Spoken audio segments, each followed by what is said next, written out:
La bodega del norte.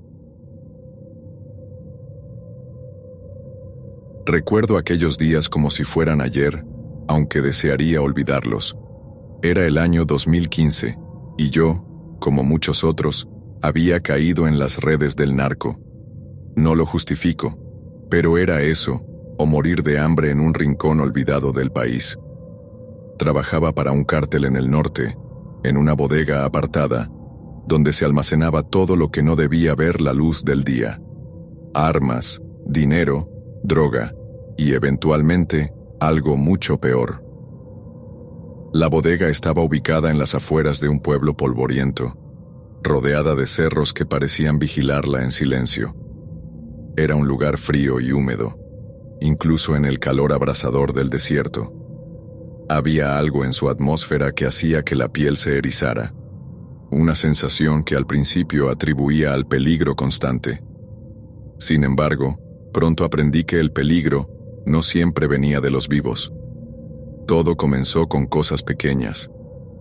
Las luces parpadeaban sin motivo aparente, a pesar de que los generadores eran nuevos. Los paquetes de mercancía aparecían fuera de lugar, aunque nadie admitía haberlos movido. Al principio, pensamos que era descuido. Éramos hombres cansados y paranoicos, y las largas noches de vigilancia podían jugar con la mente. Pero entonces apareció la cruz. Era una noche como cualquier otra, o al menos eso pensé. Estaba revisando inventario contando los paquetes con el rifle descansando sobre mis piernas. La mayoría de los hombres habían salido a una operación, y solo quedábamos 3 en la bodega. El gordo, el flaco y yo. Fue el flaco quien la encontró. «Oye, ven a ver esto», gritó desde el centro de la bodega. Me acerqué con desgana, esperando que fuera alguna tontería, pero lo que vi me heló la sangre. En el suelo, perfectamente trazada, había una cruz hecha de sal. No parecía un derrame accidental. Era demasiado precisa, demasiado perfecta. El gordo soltó una carcajada nerviosa. «Seguro que fue uno de ustedes, cabrones, para asustarnos». Ninguno de los dos respondió. No era el tipo de broma que alguien haría en un lugar como ese. Decidimos barrerla, pero la escoba no la movía. La sal parecía estar adherida al concreto, como si formara parte del suelo mismo. Esa noche, el gordo desapareció. Al principio pensamos que se había ido con alguna de las chicas del pueblo. Era común que uno de nosotros se escabullera de vez en cuando para buscar distracción, pero cuando no regresó al amanecer, comenzamos a preocuparnos. Nadie decía nada, pero todos pensábamos lo mismo. Algo no estaba bien. Lo encontraron 2 días después, cerca de un arroyo seco, con los ojos llenos de sal. Nadie podía explicar cómo llegó ahí o qué había pasado, pero todos sabíamos que la bodega tenía algo que ver. A partir de entonces las cosas se descontrolaron. Los paquetes comenzaron a abrirse solos, y de ellos emanaba un olor nauseabundo, algo que no era droga ni químico. Las cámaras de seguridad grababan movimientos en la bodega cuando no había nadie, sombras que se deslizaban entre los estantes. Una noche, mientras hacía guardia, escuché un susurro. Era un murmullo bajo, como si alguien rezara, pero no entendí las palabras. El sonido venía de todas partes y de ninguna a la vez. Intenté ignorarlo, centrarme en mi trabajo, pero la tensión era insoportable. Unos días después, otro compañero desapareció. Esta vez fue el flaco. Lo encontraron en el mismo arroyo, con la sal no solo en los ojos, sino también en la boca. Parecía que alguien la había metido a la fuerza, llenándolo hasta asfixiarlo. Los rumores comenzaron a correr entre nosotros. Algunos decían que la bodega estaba maldita, que habíamos profanado un lugar sagrado. Otros hablaban de una mujer que había sido ejecutada allí años atrás, una supuesta bruja que juró vengarse de todos los que pisaran su tierra. Nadie sabía la verdad, pero el miedo era palpable. Yo intenté dejar el trabajo, pero el cártel no es una empresa donde puedas presentar tu renuncia. Me dijeron que si quería irme, tendría que pagar mi salida. Eso significaba dinero que no tenía, así que me quedé, atrapado en un lugar que ya no sentía como nuestro. Fue entonces cuando lo vi por primera vez. Era una noche de luna llena, y la luz pálida se colaba por las rendijas de la bodega. Estaba solo, revisando el inventario, cuando sentí un escalofrío. Levanté la vista y ahí estaba. Una figura alta, cubierta con un manto negro, de pie entre los estantes. Su rostro estaba oculto, pero sus ojos brillaban con un rojo intenso, como brasas encendidas. Intenté apuntar con el rifle, pero mis manos temblaban tanto que apenas podía sostenerlo. La figura no se movió, solo me miraba, y en ese momento escuché el susurro de nuevo, más fuerte, más claro. No era un rezo, era una advertencia. «Sal de aquí». La voz no era humana, tenía un eco extraño, como si viniera de un abismo. Quise correr, pero mis piernas no respondían. Sentí que algo me sostenía en el lugar, como si la bodega misma me estuviera atrapando. Entonces, la figura desapareció. No sé cuánto tiempo pasó antes de que pudiera moverme. Cuando finalmente lo hice, salí corriendo de la bodega y no regresé hasta que amaneció. Nadie me creyó cuando conté lo que vi, pero eso no importaba. Sabía que no estaba loco. En los días siguientes, más hombres desaparecieron. Algunos huyeron, otros fueron encontrados muertos, siempre con la sal como un macabro denominador común. La bodega estaba quedando vacía, pero el cártel insistía en mantenerla en operación. Decían que eran solo supersticiones, que no había nada más que miedo en nuestras cabezas, pero yo sabía que no era así.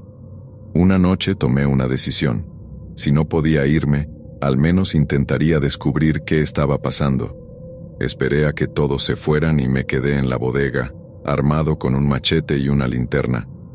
Estaba decidido a enfrentar lo que fuera, aunque no estaba seguro de que fuera algo que pudiera matarse. Recorrí la bodega en silencio, con los ojos y los oídos atentos a cualquier movimiento. Sentía que algo me seguía, pero cada vez que volteaba, no veía nada. Finalmente, llegué al centro de la habitación, al lugar donde había aparecido la primera cruz de sal. Allí encontré algo que me hizo dudar de mi cordura. En el suelo, tallado en el concreto, había un símbolo extraño, una mezcla de líneas y curvas que no podía entender. En el centro, había una figura humanoide, como una marioneta torcida. De repente sentí un calor abrasador en la nuca, como si alguien respirara detrás de mí. Me giré, pero no había nadie. Fue entonces cuando lo escuché. El susurro se transformó en un grito desgarrador, un sonido que parecía venir de todos los rincones de la bodega. La luz de mi linterna parpadeó y luego se apagó. Estaba sumido en una oscuridad total, con el grito resonando en mis oídos. Intenté correr, pero algo me detuvo. Sentí unas manos invisibles que me agarraban, que me arrastraban hacia el símbolo en el suelo. Luché con todas mis fuerzas, pero era inútil. Sentí como si mi cuerpo se desmoronara, como si mi alma fuera arrancada de mi pecho. En ese momento, vi algo que nunca podré olvidar. Un rostro pálido, desfigurado, que emergía de la oscuridad. Era la figura, pero esta vez podía ver su rostro. Era una mezcla de humano y algo indescriptible, algo que no debería existir. No recuerdo cómo escapé. Desperté al amanecer, tirado en la entrada de la bodega. Mi ropa estaba cubierta de sal, y mi cuerpo, lleno de moretones y cortes. Decidí que era suficiente. Dejé todo atrás, el cártel, el dinero, mi vida. Sabía que si me quedaba, no viviría para contarlo. Desde entonces, he intentado rehacer mi vida lejos del norte, lejos de esa bodega. Pero las noches son difíciles. Cada vez que cierro los ojos, veo el rostro de la figura y escucho el susurro. Sé que nunca me dejará en paz, que algo de mí quedó atrapado en ese lugar. Y a veces cuando despierto encuentro rastros de sal en mi cama.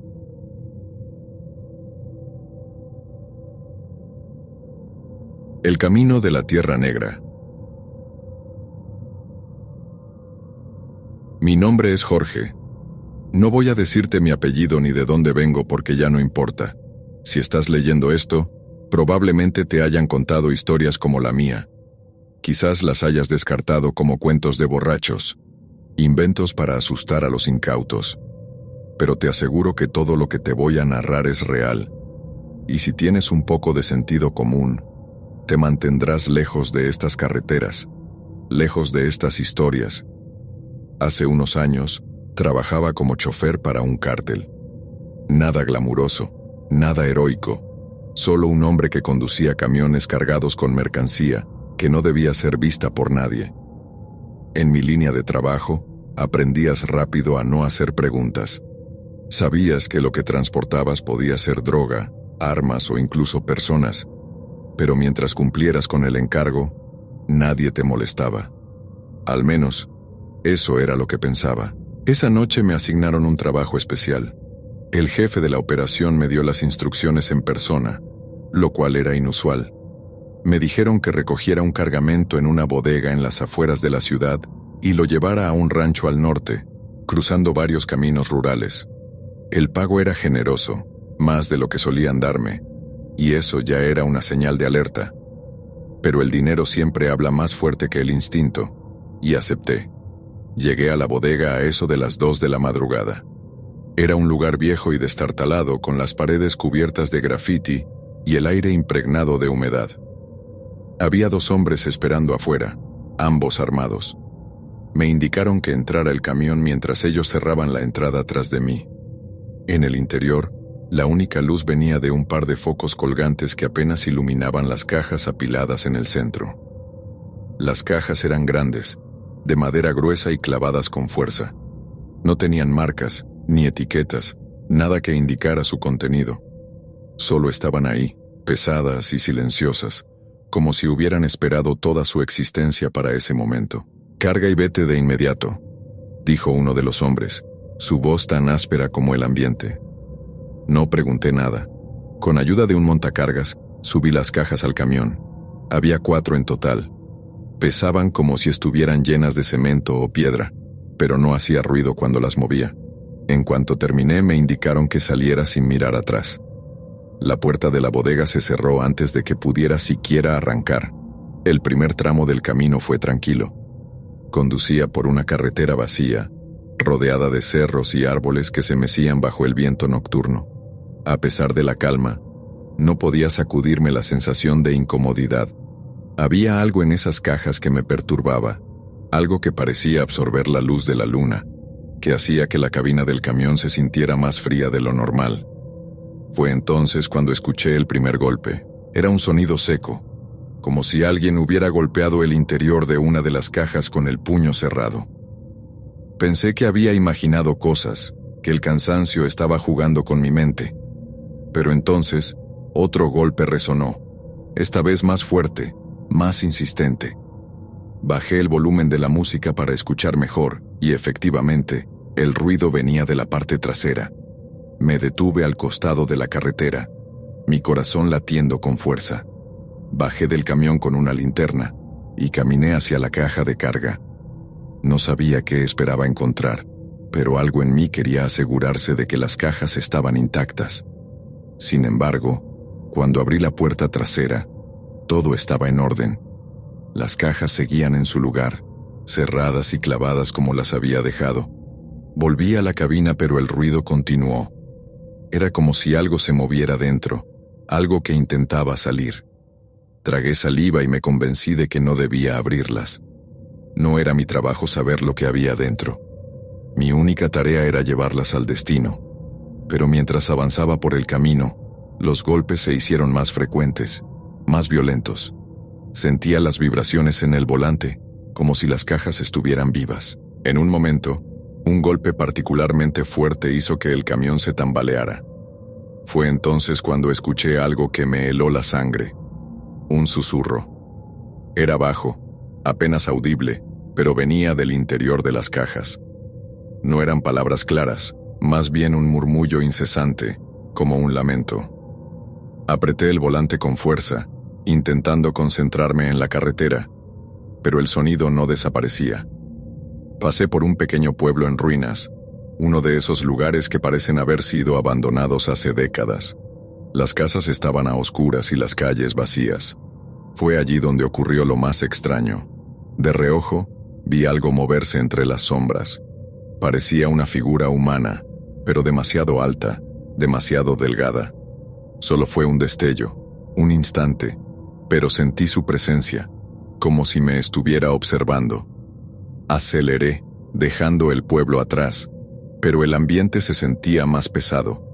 La cabina del camión se llenó de un olor extraño, como a tierra mojada y flores marchitas. Las manos me sudaban, y cada vez que miraba por el retrovisor tenía la sensación de que algo se movía entre las cajas.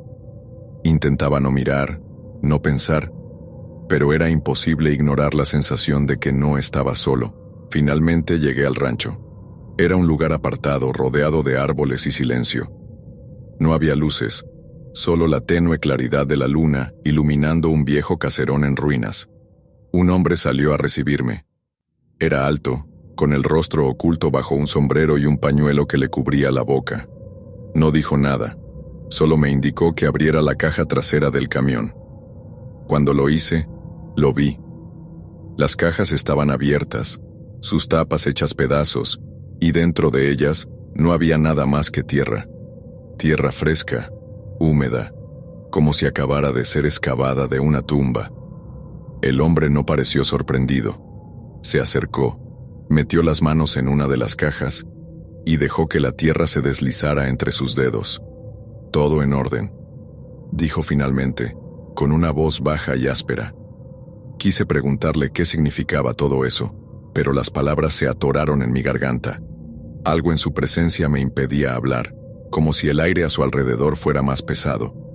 Me entregó un sobre con dinero y me indicó que me fuera. No discutí. Subí al camión y aceleré, dejando el rancho y todo lo que implicaba detrás de mí. El viaje de regreso fue aún peor. Los golpes habían cesado, pero el susurro seguía ahí, incesante, más fuerte que antes. Sentía que algo me observaba desde la oscuridad, algo que no podía ver pero que sabía que estaba allí. En un momento, vi una figura parada en medio de la carretera. Frené de golpe, pero cuando miré de nuevo, no había nadie. Al llegar a casa, me encontré con un sobre la mesa. Era idéntico al que me habían dado en el rancho, pero cuando lo abrí, estaba lleno de tierra. Mis manos temblaron mientras lo dejaba caer al suelo. Desde esa noche, no he vuelto a trabajar para nadie. Dejé todo atrás, pero el susurro me sigue. A veces lo escucho en la madrugada, como un recordatorio de que hay cosas que no deberían ser transportadas, secretos que deberían permanecer enterrados. Y ahora, cada vez que despierto, encuentro pequeñas manchas de tierra en mi cama.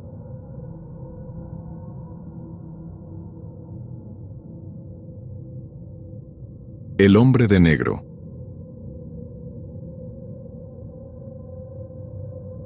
Mi nombre no importa. Si estás leyendo esto, tal vez has escuchado las historias, las leyendas que rondan entre los que trabajamos en los bajos mundos. No son cuentos de viejas ni supersticiones de pueblo.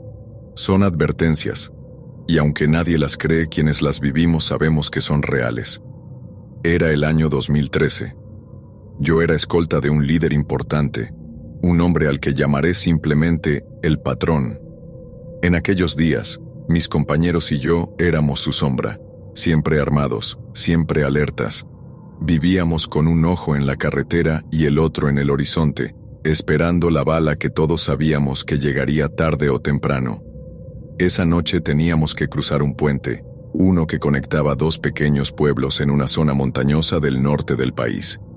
El lugar tenía fama de ser peligroso, no solo por los enfrentamientos entre cárteles, sino porque la gente decía que ahí pasaban cosas extrañas. Nosotros no éramos supersticiosos. Nuestra única preocupación era mantener al patrón a salvo. Éramos 3 camionetas en caravana, cada una con su respectivo grupo armado. El patrón iba en la del medio, como siempre. El puente se veía desde lejos, iluminado por la tenue luz de la luna. Parecía un esqueleto alargado, con vigas oxidadas que crujían con el viento. No había nadie más en la carretera, solo nosotros. Cuando nos acercamos, lo vimos. Un hombre estaba parado en medio del puente, inmóvil, como si esperara algo. Estaba vestido de negro de pies a cabeza, y su sombrero cubría su rostro. A pesar de que la noche era oscura, su figura parecía absorber la poca luz que había, como si la sombra se pegara a él. Uno de los escoltas que iba conmigo murmuró algo, pero nadie respondió. Todos estábamos demasiado concentrados en esa figura. El primer vehículo intentó acelerar para pasar sin detenerse, pero justo al llegar a la mitad del puente, el motor se apagó. Vi cómo las luces delanteras parpadearon y luego se extinguieron. Nuestro chofer, nervioso, frenó en seco, y la camioneta del patrón hizo lo mismo. En segundos, estábamos detenidos en fila, atrapados en medio del puente con el hombre de negro a pocos metros de distancia. «¿Qué hacemos?», preguntó alguien desde el asiento trasero. No respondí. Tenía la mano en mi arma, pero algo me decía que disparar sería inútil.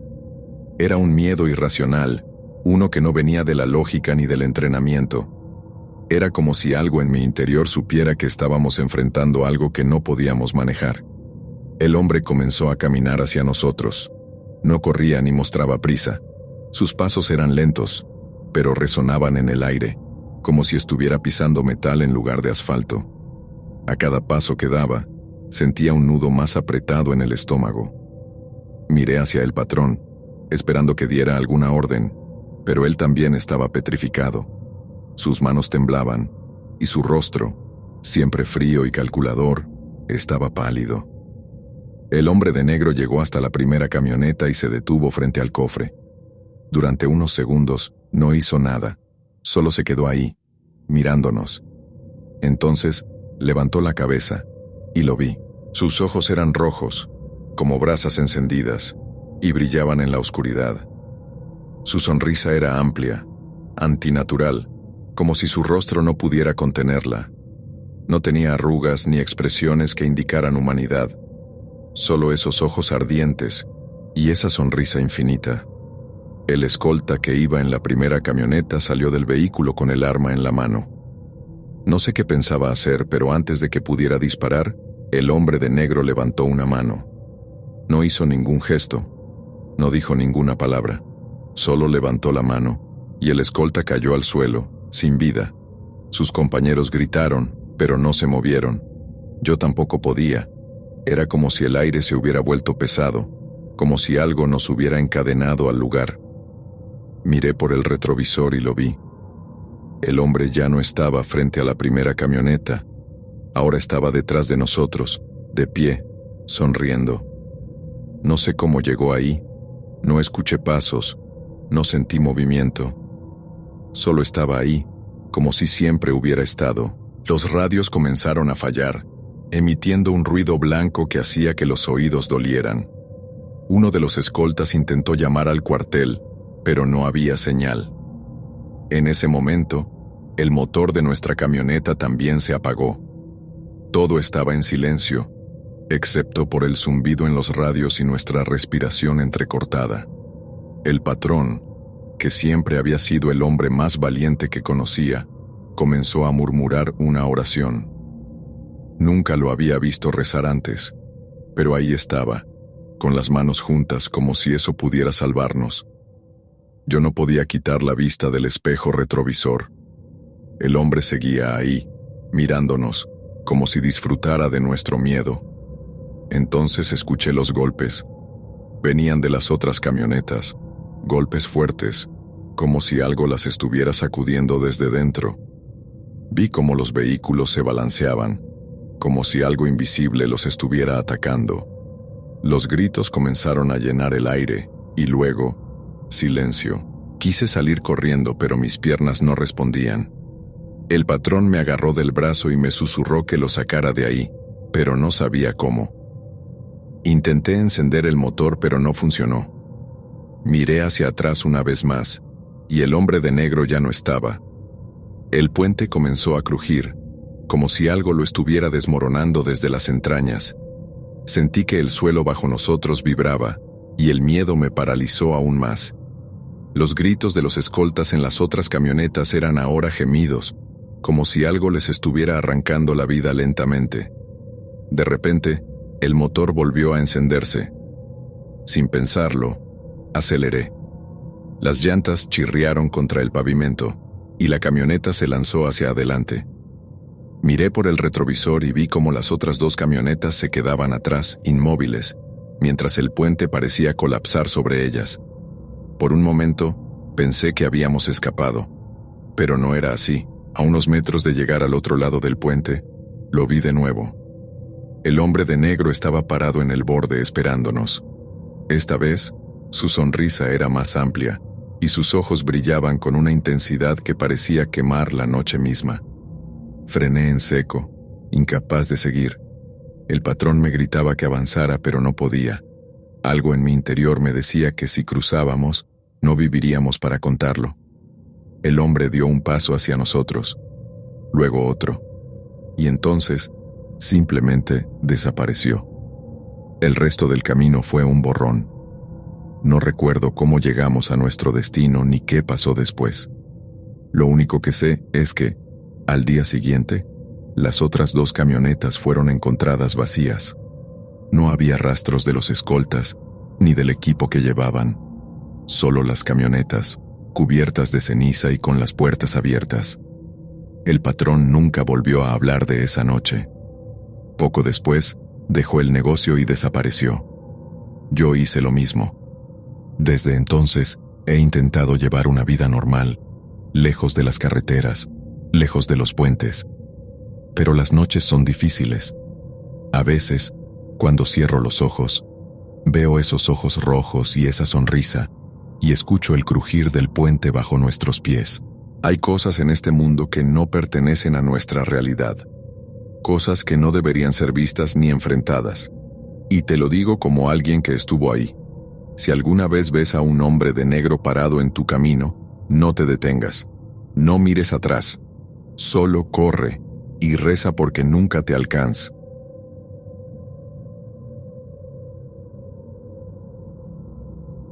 El fuego que no quema. Mi nombre es Hugo, y esta historia no es para los débiles de corazón. Lo que ocurrió aquella noche cambió mi vida, y no de la manera que esperaba. Aunque ya no estoy en ese mundo, los recuerdos me siguen como un perro hambriento, siempre al acecho, siempre listo para morder. Lo que vi no tiene explicación, pero sé que fue real. Y sé que el fuego no olvida. Era el año 2014 y trabajaba para un cártel en el norte del país. No diré nombres ni lugares específicos, no es necesario. Solo necesitas saber que estábamos celebrando una victoria. Habíamos logrado algo importante, algo que nos aseguraba el control del territorio por un tiempo. La celebración era típica, una fogata grande, carne asada, música, risas. En nuestro mundo, esas pequeñas treguas eran un lujo, un momento para fingir que todo estaba bien. La fogata estaba en el centro del rancho, un lugar apartado, rodeado por montañas y matorrales. El aire olía a humo y carne quemada, y las risas de mis compañeros llenaban la noche. Todos estaban relajados, al menos por un rato.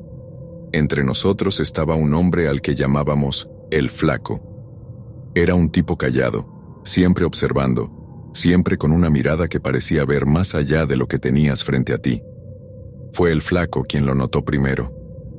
Las llamas de la fogata comenzaron a cambiar. Al principio pensé que eran mis ojos jugando trucos con el reflejo de la luz. Pero no. Las llamas realmente se estaban volviendo azules. No era un azul común, como el de un fuego más caliente. Era un azul profundo, casi hipnótico, que parecía absorber toda la calidez de la noche. «Esto no está bien», dijo el Flaco, con la voz baja pero firme. Algunos lo miraron confundidos. Otros se rieron, pensando que estaba bromeando. «¿Qué quieres decir?», preguntó uno de los hombres con una sonrisa nerviosa. «El fuego azul es señal de traición», respondió el Flaco sin quitar la vista de las llamas. Las risas se desvanecieron.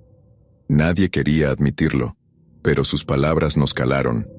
En nuestro mundo, la traición era el mayor pecado, y todos sabíamos que eventualmente llegaba, como una sombra que se arrastra hasta atraparte.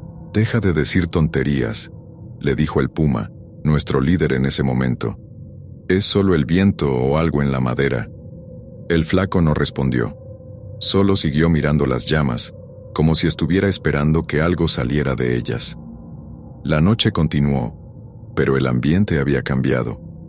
Aunque algunos intentaron seguir bromeando y riendo, la fogata seguía siendo un recordatorio de las palabras de el flaco. Las llamas azules bailaban, inquietas, proyectando sombras extrañas en los rostros de todos nosotros.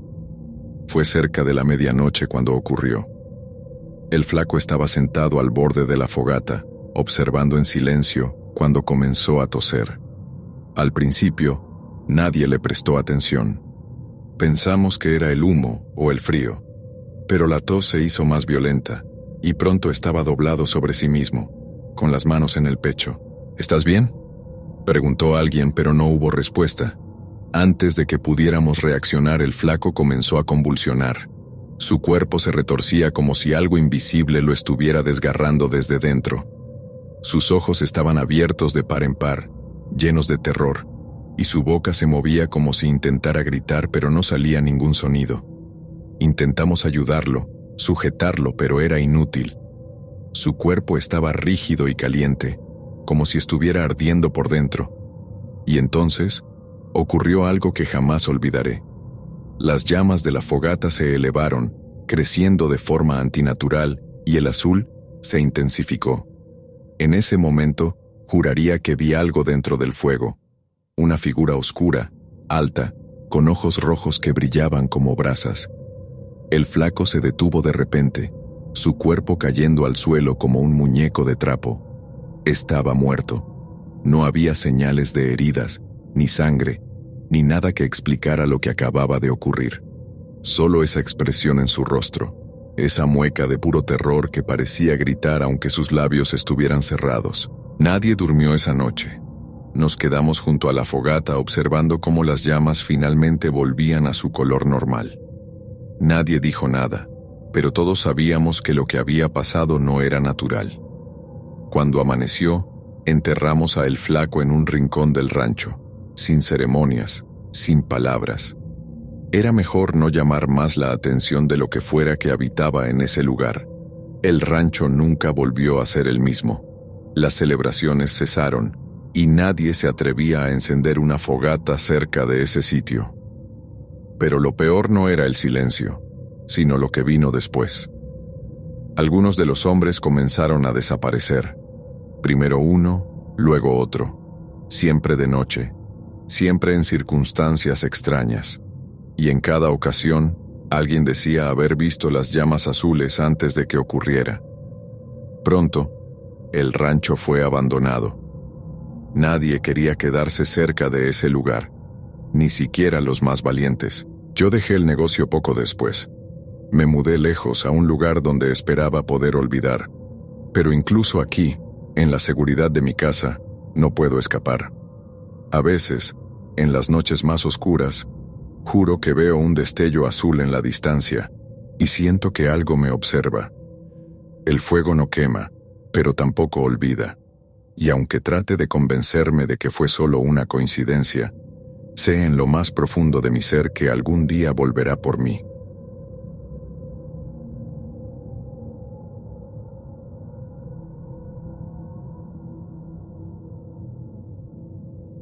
La calavera del cañón.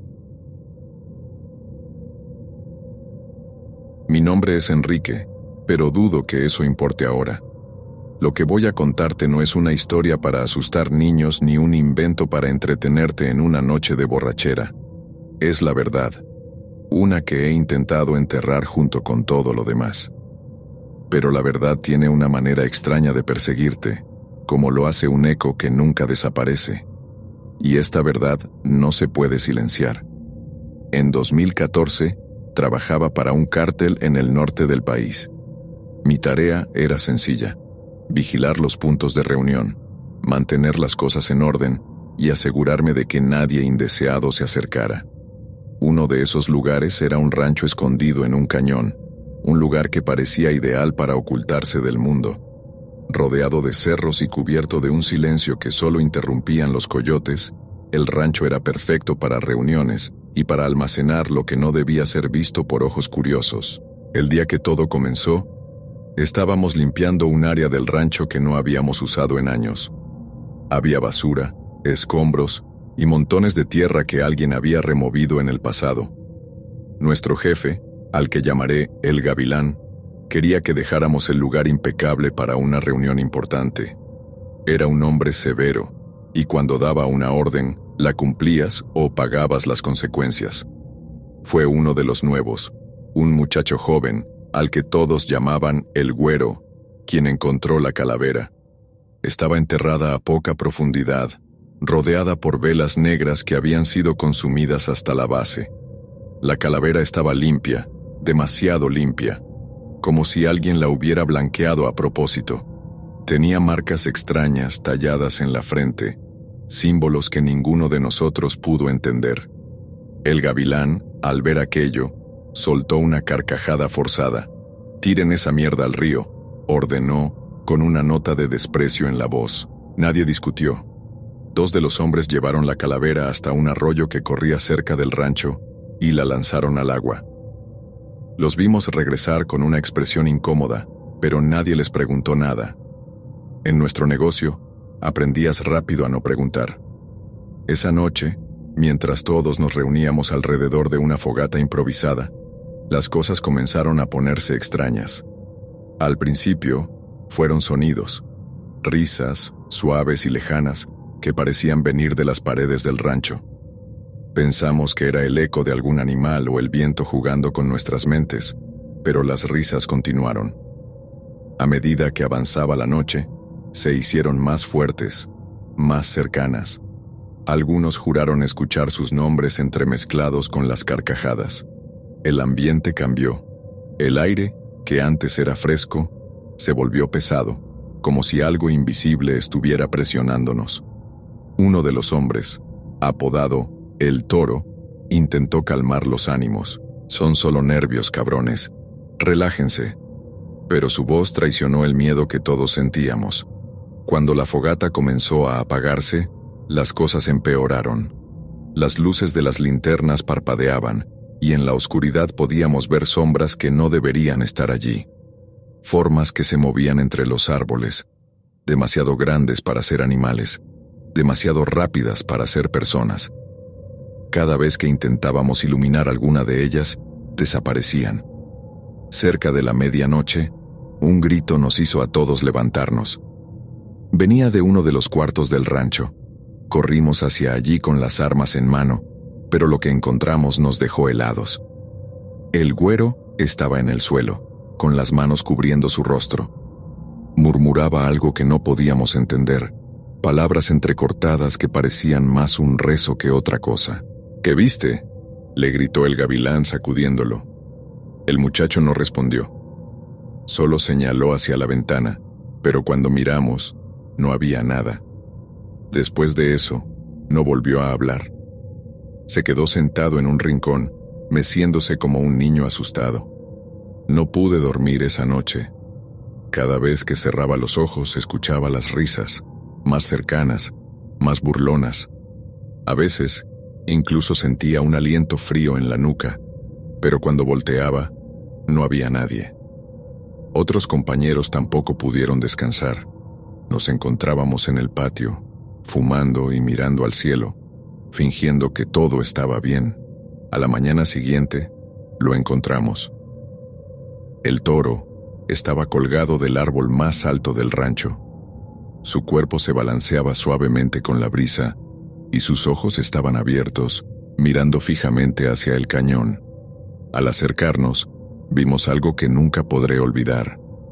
En su frente, alguien, o algo, había tallado los mismos símbolos que tenía la calavera. Nadie supo cómo había llegado allí. Era imposible que se hubiera subido solo, y no había señales de lucha. Simplemente estaba allí, como si algo lo hubiera llevado. El Gavilán intentó mantener el control.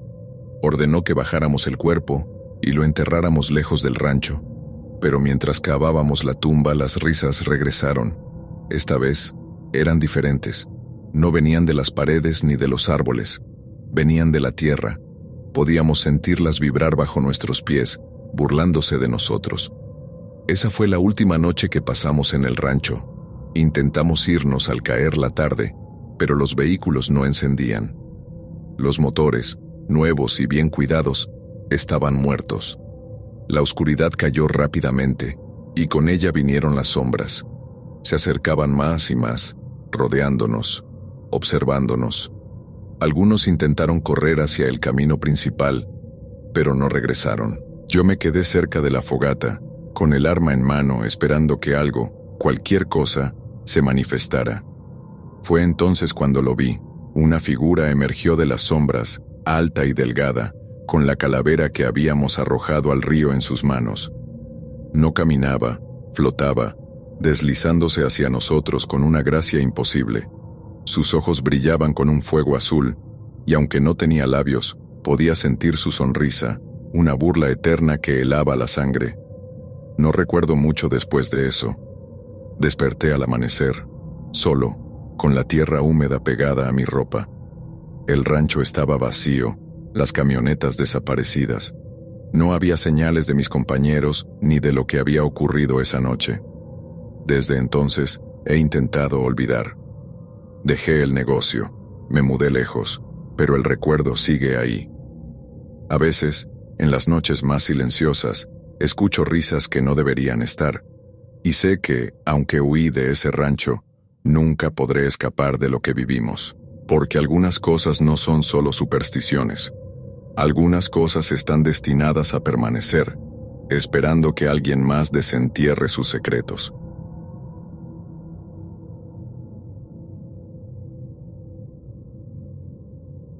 La narcomanta que hablaba.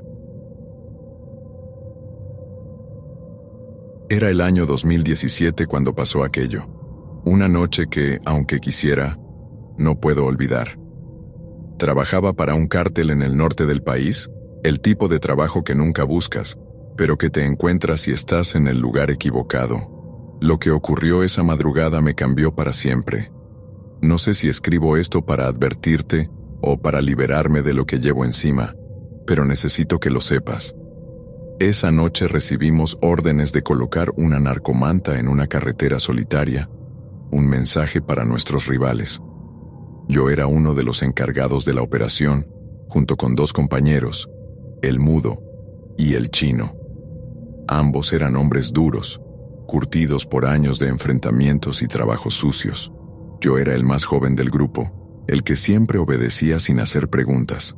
La manta era grande, con letras pintadas en negro y rojo. El mensaje era claro, brutal, una advertencia que no dejaría lugar a dudas. No era la primera vez que hacía algo así, pero esa noche había algo distinto en el ambiente. El aire era denso, cargado, y el cielo estaba cubierto de nubes que ocultaban la luna. La carretera estaba completamente vacía, y el único sonido era el crujir de la grava bajo nuestras botas. Encontramos un lugar adecuado, un puente bajo el cual la carretera serpenteaba hacia el horizonte. Allí desplegamos la manta, sujetándola con cuerdas para que quedara bien visible. Mientras trabajábamos, sentí que alguien nos observaba. Miré a mi alrededor, pero no había nadie, solo el oscuro contorno de los cerros y las sombras alargadas de los árboles. Sacudí la cabeza, intentando ignorar esa sensación, y me concentré en terminar el trabajo. Cuando finalmente aseguramos la manta, el chino encendió un cigarro y soltó una carcajada. «Esto va a darles algo en qué pensar», dijo, orgulloso de su obra. El mudo, como siempre, no dijo nada. Solo asintió, con una sonrisa que apenas era visible en la penumbra. Yo no compartía su entusiasmo. Había algo en esa carretera, en esa noche, que me hacía sentir incómodo. Pero no dije nada. No era mi lugar cuestionar. Regresamos al pueblo después de asegurarnos de que la manta estaba en su lugar. La madrugada era fría, y mientras conducíamos, intenté sacudirme la sensación de inquietud. Pero algo me decía que aquello no había terminado. Unas horas después, recibimos una llamada. Uno de los jefes quería que volviéramos al lugar para asegurarnos de que la manta seguía ahí. Parecía innecesario, pero las órdenes eran claras. Así que volvimos a subirnos a la camioneta, esta vez con un nudo en el estómago que no podía explicar. Cuando llegamos, el aire era aún más frío. La carretera estaba igual de vacía, pero algo era diferente. Lo sentí antes de verlo. Una presión en el pecho, un escalofrío que me recorrió la espalda. Nos detuvimos bajo el puente y bajamos de la camioneta. La manta seguía allí, pero algo estaba mal. Al acercarnos, lo vimos. La manta estaba cubierta de sangre fresca, gruesas manchas que chorreaban hacia el suelo. El chino se detuvo en seco, con el cigarro a medio caer de sus labios. «¿Qué carajos es esto?», murmuró, su voz temblando ligeramente. El mudo, que siempre había sido el más valiente de nosotros, dio un paso atrás. Yo no podía moverme. La sangre no estaba ahí cuando la colocamos. Era imposible. Pero lo peor no era la sangre. Lo peor eran las letras. Las palabras que habíamos pintado estaban moviéndose. No sé cómo explicarlo. Era como si alguien estuviera reescribiendo el mensaje en tiempo real, trazando las letras con una mano invisible. Los trazos se deformaban, cambiaban de forma, y las palabras que habíamos dejado se transformaban en algo que no entendíamos. Una frase comenzó a formarse, y aunque no quería, no pude evitar leerla. Nosotros también dejamos mensajes. Mi corazón se detuvo por un instante.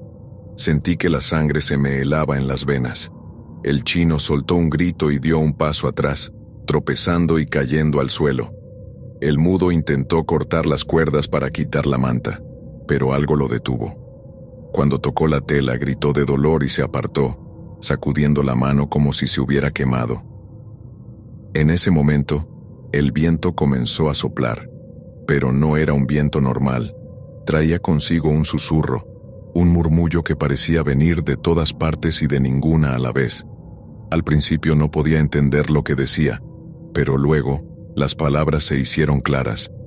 No callaremos, nunca callaremos. El chino se levantó de un salto y corrió hacia la camioneta, gritando que debíamos irnos. Yo lo seguí, mis piernas moviéndose por instinto más que por voluntad. El mudo se quedó atrás, mirando la manta como hipnotizado. Tuve que gritarle para que reaccionara y subiera a la camioneta. Aceleramos, dejando atrás el puente y el mensaje. Nadie habló durante el trayecto de regreso. El chino fumaba compulsivamente, mientras que el mudo miraba al vacío, con las manos temblando. Yo intentaba procesar lo que había visto, pero mi mente se negaba a aceptarlo. Esa noche no pude dormir. Cada vez que cerraba los ojos, veía las letras moviéndose, escuchaba los susurros. Pensé que era solo mi imaginación, pero entonces mi teléfono sonó. Era el chino. «Están aquí», me dijo con la voz rota por el miedo.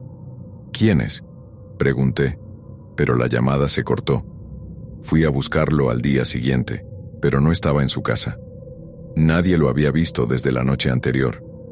El mudo tampoco apareció. Cuando fui al puente, la manta ya no estaba. Solo quedaban las cuerdas cortadas y un charco de sangre seca en el suelo. Desde entonces, vivo con miedo. No sé qué fue lo que vimos esa noche ni por qué nos eligieron a nosotros. Pero hay algo que sé con certeza. Algunos mensajes no deberían escribirse, y algunas carreteras deberían permanecer en silencio. Porque no importa cuánto tiempo pase, aún escucho los susurros. Aún veo las letras moviéndose cuando cierro los ojos. Y sé que, algún día, vendrán por mí también.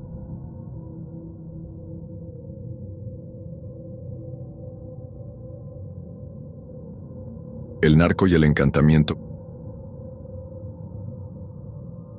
Mi nombre es David, pero a estas alturas eso no importa. Lo que sí importa es lo que vi, lo que viví, y lo que me atormenta cada noche. No sé si escribo esto para advertirte, o simplemente para liberar un poco del peso que llevo encima. Quizá ambas cosas. Lo único que sé es que esta historia no es para los débiles de corazón. Mi primo, Ernesto, trabajaba para un cártel.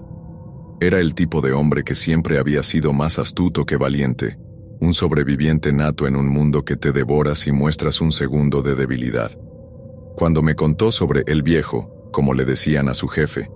Su voz tenía un tono que nunca antes le había escuchado. Miedo. No el miedo común, sino ese tipo de temor que se arraiga en el alma y nunca se va.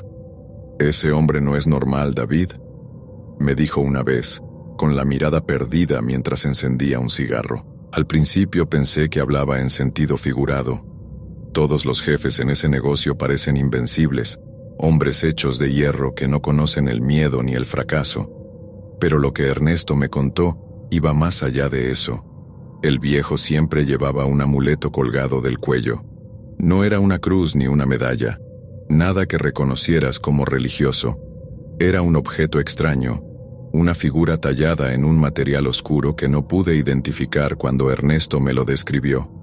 Decía que tenía la forma de un hombre, pero con proporciones torcidas, como si alguien hubiera intentado hacer una figura humana y hubiera fallado deliberadamente. «Siempre lo toca antes de entrar a cualquier lugar peligroso», me explicó Ernesto. «Y nunca le pasa nada. Las balas lo esquivan, David, lo he visto». No le creí, por supuesto. Pensé que estaba exagerando, que estaba tratando de justificar su propia lealtad ciega hacia un hombre que probablemente solo era un mito para mantener a sus soldados en línea. Pero todo cambió cuando recibí esa llamada. Eran cerca de las 3 de la madrugada cuando el teléfono sonó. Era Ernesto. Su voz era un susurro, entrecortada, cargada de pánico. «David, está pasando algo. Algo horrible. Necesito verte». No hizo falta más. Salí de casa y lo encontré en un bar destartalado a las afueras del pueblo. Estaba sentado en una esquina, con el rostro pálido y las manos temblorosas. No parecía el hombre que conocía. Era una sombra de sí mismo. Me contó lo que había ocurrido esa noche. Alguien había tratado de emboscar al viejo. Fue una trampa bien planeada, un falso aviso, una supuesta entrega, y hombres armados esperando para acribillarlo en un callejón. Pero nada salió como esperaban. Ernesto lo vio con sus propios ojos. Dispararon, David. Todos dispararon. Pero las balas no lo tocaron. Pasaban junto a él como si algo las desviara. Y luego los hombres empezaron a gritar. No me atreví a preguntar qué pasó después. Ernesto no quiso explicarlo, pero lo que me dijo después fue suficiente para hacer que la piel se me erizara. Desde esa noche, todos los que estuvimos allí empezamos a soñar con algo. Una figura, alta, negra, con ojos como brasas. Siempre dice lo mismo: «Tu deuda está pendiente». Esa frase se quedó grabada en mi mente. Intenté racionalizarlo, decirle que probablemente era el estrés o la culpa, pero Ernesto no escuchaba. Su paranoia crecía con cada palabra. Decía que no era solo un sueño, que era más real que cualquier pesadilla que hubiera tenido. Y no era el único. Otros hombres del cártel decían lo mismo. Las semanas pasaron, y Ernesto se volvió más y más reservado. Dejé de verlo en los lugares que solía frecuentar. Su teléfono estaba apagado, y cuando preguntaba por él, nadie sabía nada o no querían decírmelo. Una noche, finalmente lo encontré, pero no era el Ernesto que recordaba. Estaba demacrado, con ojeras profundas y la mirada vacía. «Nos está cobrando, David», me dijo apenas un susurro. «¿Quién?», pregunté, aunque ya sabía la respuesta. «El que está en el amuleto. Esa cosa que el viejo lleva. No sé qué es, pero no es de este mundo. Nos está buscando. Uno por uno». Intenté calmarlo, decirle que todo estaba en su cabeza, pero no me escuchaba. Esa fue la última vez que lo vi. Pocos días después, me enteré de que lo habían encontrado muerto en su casa. Según los reportes, se había disparado a sí mismo. Pero cuando fui al velorio, alguien me contó algo que no estaba en los informes oficiales. Encontraron marcas en las paredes de su cuarto, palabras escritas con algo que parecía hollín, todas diciendo lo mismo: «Tu deuda está pendiente». Desde ese momento algo cambió en mí. Empecé a soñar con esa figura. Al principio era un vistazo fugaz, una sombra al fondo de mi mente, pero cada noche se acercaba más. Y entonces lo escuché. Esa voz, profunda y resonante, como si hablara desde dentro de mi propio cráneo. Tu deuda está pendiente. No sé por qué me eligió. No estaba allí la noche de la emboscada. Ni siquiera conocía al viejo en persona. Pero algo, de alguna manera, me había marcado. Empecé a investigar, a buscar respuestas. Encontré historias de otros que habían trabajado para el viejo, hombres que decían lo mismo, sueños, sombras, y siempre esa frase. Mi salud comenzó a deteriorarse. No podía dormir, no podía comer. Cada vez que cerraba los ojos, lo veía, más cerca, más real. Su figura era alta y delgada, pero torcida de formas imposibles, como si no perteneciera a este mundo. Sus ojos eran pozos de fuego, y su presencia llenaba el aire con un olor a tierra mojada y hierro. Finalmente, decidí enfrentar al viejo. No tenía nada que perder. Lo encontré en una finca al norte, rodeado de hombres armados. Pero cuando le hablé, él solo sonrió. ¿Crees que puedes escapar de esto?, me dijo tocando el amuleto en su pecho. Nadie escapa. Le pedí que me explicara qué era esa cosa, pero no respondió. Solo se limitó a mirarme con esos ojos fríos y me dejó ir, como si supiera que no tenía sentido matarme. Lo peor ya estaba en camino. Esa noche fue la última vez que dormí en paz. Desde entonces, la figura se ha convertido en una presencia constante. No importa dónde vaya, siempre lo siento cerca, esperando, recordándome que mi deuda está pendiente. No sé cuánto tiempo más podré aguantar, pero si alguna vez ves a alguien con un amuleto extraño, no te acerques. Y si escuchas esas palabras, corre, corre, y no mires atrás.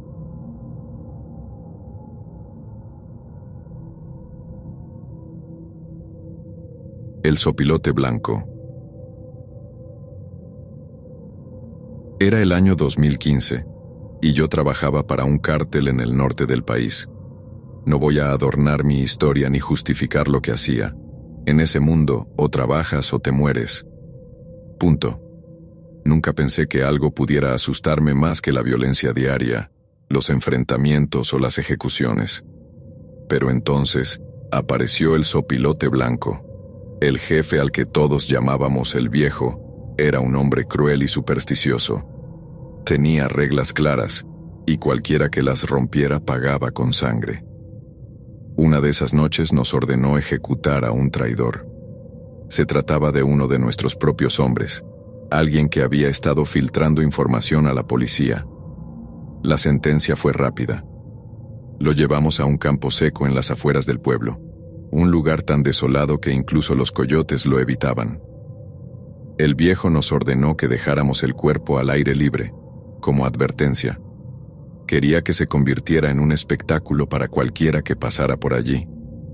Yo era joven entonces, y aunque ya había visto cosas horribles, esa noche algo se sintió diferente. No sé si fue el silencio o el brillo enfermizo de la luna, pero el aire estaba pesado, como si el mismo desierto nos estuviera observando. Dejamos el cuerpo allí y regresamos al pueblo en silencio. Nadie hablaba, y aunque ninguno de nosotros lo admitiría, todos sentíamos lo mismo, un nudo en el estómago que no se iba. Al día siguiente, regresamos al lugar para asegurarnos de que el mensaje seguía intacto. Al acercarnos notamos algo extraño. En el cielo un ave volaba en círculos sobre el cadáver. Pero no era cualquier ave. Era un sopilote blanco, algo que ninguno de nosotros había visto antes. Los sopilotes son comunes en estas tierras, pero todos sabemos que son negros. Este, en cambio, era completamente blanco, como si hubiera sido cubierto de ceniza o nieve. Sus plumas brillaban bajo el sol, y aunque no emitía ningún sonido, su presencia era inquietante. Se mantenía sobre el cuerpo, dando vueltas lentas, como si estuviera vigilándolo. El viejo lo miró por un momento, con el ceño fruncido, pero no dijo nada. Nos ordenó que nos fuéramos, y aunque yo quería olvidarlo, el sopilote quedó grabado en mi mente. Su imagen no me dejó dormir esa noche. Cada vez que cerraba los ojos, veía sus plumas blancas y sentía que me observaba, incluso en mis sueños. Pasaron días, luego semanas, y aunque la vida siguió su curso, nadie olvidó al sopilote. Entonces ocurrió algo que cambió todo. Uno de los nuestros, un hombre al que llamábamos el Sapo, fue acusado de robarle al viejo. Era un error que no se perdonaba. Antes de que el viejo diera la orden de matarlo, algo extraño sucedió. En la mañana en que lo encontraron, varios de nosotros vimos al sopilote blanco sobrevolando la casa del Sapo. Estaba allí, dando vueltas, igual que aquella noche en el campo. El Sapo intentó huir, pero no llegó lejos. Lo encontraron muerto en un canal seco, con los ojos abiertos y la cara congelada en una mueca de terror.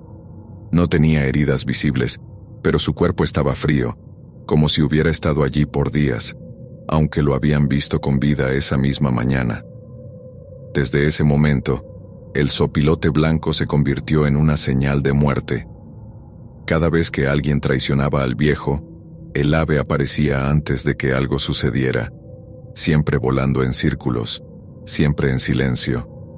No importaba dónde estuvieras, si el sopilote blanco te señalaba, era cuestión de tiempo antes de que te encontraran. A mí me tocó verlo varias veces. Cada vez era igual. Alguien caía en desgracia, y el ave aparecía antes de que todo terminara. Nadie podía explicarlo, pero todos sabíamos que era real. Incluso el viejo, que nunca admitía miedo, comenzó a mostrar respeto hacia el ave. Decía que era un mensajero, aunque nunca explicaba de quién. Una noche, ocurrió algo que nunca olvidaré. Estábamos en una reunión en una vieja bodega, discutiendo un nuevo envío. La tensión era alta porque alguien había filtrado información, y el viejo estaba furioso. Mientras hablábamos, escuchamos un ruido fuera de la bodega. Salimos con las armas en mano, esperando encontrar a algún intruso. Pero no había nadie, solo el sopilote blanco posado sobre una de las camionetas.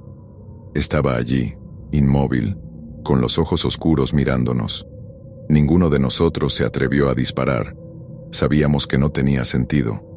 El viejo lo miró por un momento y luego dijo algo que nunca había escuchado de él. Es hora de limpiar la casa.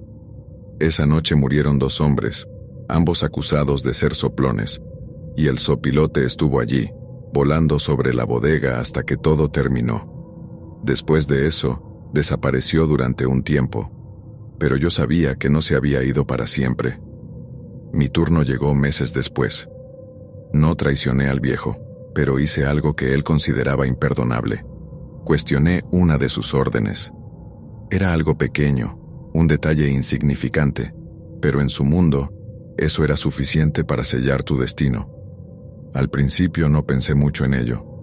Seguí trabajando como siempre, convencido de que había pasado desapercibido. Entonces, una mañana, lo vi.